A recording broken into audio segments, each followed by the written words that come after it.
Leyes de Kirchhoff, circuito en paralelo.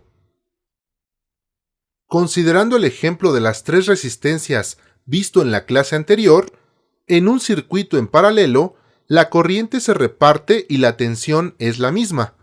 La corriente que sale de la fuente por la fase llega al punto 1 y ahí se parte en dos. Sigue su camino hasta llegar al punto 2, en donde vuelve a partirse. Después, viene de regreso por el neutro, y cuando pasa nuevamente por el punto 2, se suma con el punto 1. Así, se cumple la primera ley.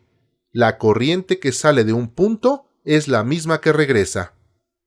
Entonces, el punto donde se divide es la fase y el regreso es el neutro. 127 volts más menos 10%, debido a que todas las cargas están conectadas en paralelo. Dando valores al circuito, supongamos una fuente de 100 volts y las tres resistencias en paralelo. Por concepto, la tensión en las tres resistencias es la misma, 100 volts. Esto debido a que en un circuito en paralelo, la tensión es la misma y esto se cumple teóricamente. Ahora debemos determinar cuánto es la corriente que sale de la fuente y cómo se va repartiendo en las tres resistencias.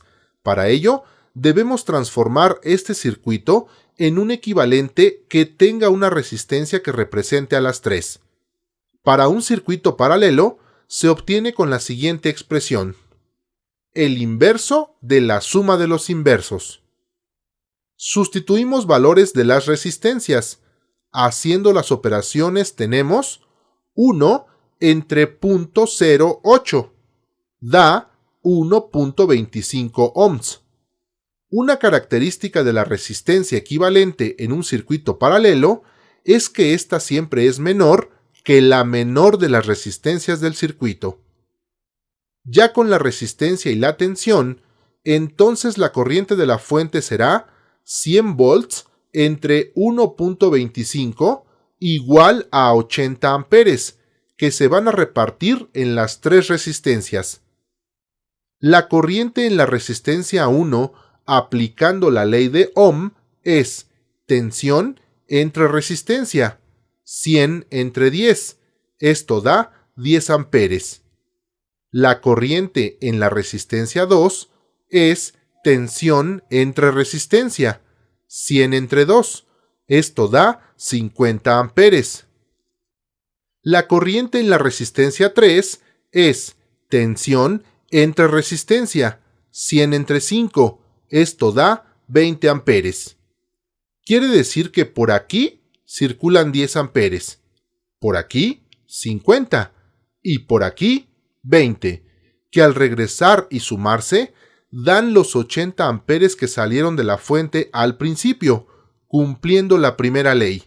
La corriente que sale de un punto es igual a la suma de las corrientes que llegan a él. Podemos observar, además, que en la resistencia de menor valor pasa mayor cantidad de corriente. Estas son las características del circuito en paralelo y cómo se da cumplimiento a la primera y segunda ley de Kirchhoff.